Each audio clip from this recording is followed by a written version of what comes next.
Hey guys and gals, it's KC with CA Conversions, Custom Automatic Conversions. Many of you know who I am, many of you don't. We thought it would be nice for us to come out with a video and just tell you about our story. When we started, how we started, why we do what we do, why we continue to do what we do, and why we don't change what we do unless the industry makes a change that we need to respond to. So, as you can see, we started doing Cummins and Allison conversions in 1987, when many of you know who Betsy is. We converted our 1986 F350 crew cab dually from a Ford 460 to a 12-valve industrial Cummins motor, and found out that the only thing that would really hold up to it was an Allison. And so for well over 500,000 miles, she ran a 12-valve industrial VE rotary pump motor and a 545 Allison.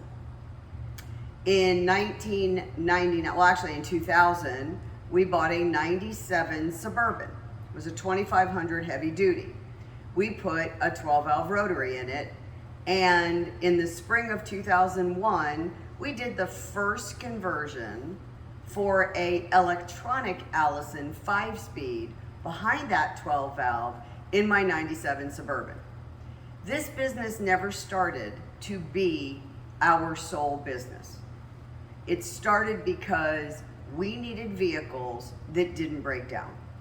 We traveled a lot, we towed a lot, we had a hot rod business, we built hot rod bodies, we traveled all over the country. Everything we did involved needing to get from point A to point B in a specific period of time and not having to worry about breaking down. So over the course of time, somebody would get in my Suburban or someone would get into the Ford and go, wow, this is awesome, could you build one for me? And we did. And then their friend would call and say, hey, we want a vehicle like you built for Bill. And we did. And so this company, Custom Automatic Conversions, CA Conversions, grew out of your demand for better, hardier, more reliable vehicles. So Custom Automatic became our full-time business in approximately 12 or 13 years ago to meet the demands that you, our customers, put on us to help you build reliable vehicles with longevity. So if you take a look at our wall of fame we call it, you'll see that we don't just do a 6.7 Dodge. We do Oshkoshes to Dodge conversions for Minnesota DOT. We do articulated snowcats for search and rescue in Iceland. We do custom skid-mounted winches for companies that need to be able to pull sewer pipe and miles and miles and miles. Our customers use their vehicles. They tow heavy. They can't afford to break down. When that boat needs to go from Virginia to Key West to be in a speedboat show, it needs to get there. Same thing with this one. Here's a 5.9 truck. He tows these refrigerated units to all of these different venues in the summertime. Reliability. This gentleman just wants to make it from California to Montana to go fishing without breaking down. This gentleman wants to run 800 horse on his ranch, and he's a ex-helicopter pilot, and so he's got a helicopter stick for his shifter, because we can do pretty much anything you want. So the company grew out of the need for reliable vehicles. Because we come out of the Allison world and not the Duramax world, we use medium duty Allison programming. There is no tow haul, there is no mechanical need for tow haul. Once the fluid at the front of the converter and the fluid at the back of the converter meet, you have fluid couple. If you do not lock your converter at that point in time, all you do is slip and build heat. So with the industrial programming, first, second, about 2.5, your converter locks, and it stays locked up all the way up and all the way back down. Unlocks about 15 miles an hour. So if you have an exhaust brake, or you happen to have a 6.7 truck with a variable vane exhaust, it works amazing. Again, we are all about longevity, we are all about reliability, we are all about breaking down, not breaking down. So let's talk a little bit about some of the newer items, the newer whiz-bang items that have recently hit the market. Let's talk about the bell housings. We looked into all different aspects of the bell housing, and after a lot of time and a lot of research and a lot of deliberation, we made the decision that for reliability, for sustainability, maintaining our normal flex plate and adapter, and by the way, we have a universal adapter. So every other company that I'm aware of out there, you have to buy a 1224 and then a common rail. Ours is universal. You either do or don't use an O-ring. It's pretty simple.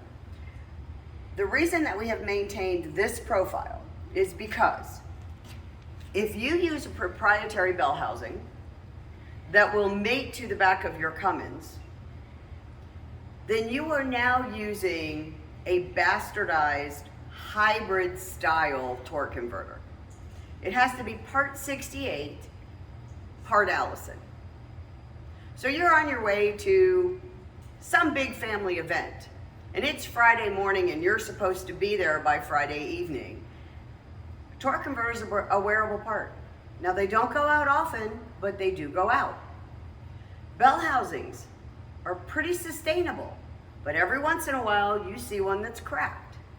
So what happens on that Friday morning when you still have another 400 miles to go and your torque converter's gone out? What do? You're dead in the water until that company that manufactures that proprietary torque converter or that proprietary bell housing responds to your hysterical calls and gets you something out. Well, if it's 3 o'clock on a Friday, you're flying. They talk about the fact that it's a horrible thing to have to grind on the block, and that's why you need to go to a proprietary bell housing and all of these other things. Let me dispel the rumor about that. Generally, on an early Cummins, there's no grinding at all. Usually where that comes into play is in your later models, 6.7 trucks, which by the way, is pretty much the only thing that most of our other competitors are even worried about. The starter moves to the left-hand side, as you'll see here. We use an XDP starter. We feel that it's the best one on the market. You can use any 6-liter style starter. Now let's talk about grinding. If you'll take a look at this, you can see these are casting tabs. Okay, you see the shaded area here? Some motors barely have them. Some motors have a little bit more of a casting tab than others. It's a pick point. It just depends on what factory it came out of. So you are technically not grinding the block. You are simply trimming a casting point. That's all there is to it. You're not hurting anything. You're not grinding away any material that is substantial. You are simply grinding back those casting points so that the starter fits properly. It's a no big deal. But Friday afternoon, when you're on your way to that big family event and our torque converter or a torque converter that you have chosen to put in our application, because you don't have to buy mine, you can buy any Allison converter, goes out, what do? You pull into any tranny shop automotive or medium duty, and they can run to TransStar or WIT or probably even have one in the back room. And it may not be your converter of choice, but they're going to put an Allison converter in your vehicle, and guess what? You're going to celebrate with your family that weekend. Same thing, God forbid you break a bell housing, which really doesn't happen in the Allison world. Go to a junkyard. How many Duramax trucks are in a junkyard? Guess what? The bell housing's all the same. Put it on. You're celebrating with your family. So again, because we come from the world of longevity, reliability, sustainability, our motto is really simple. If it ain't broke, don't fix it.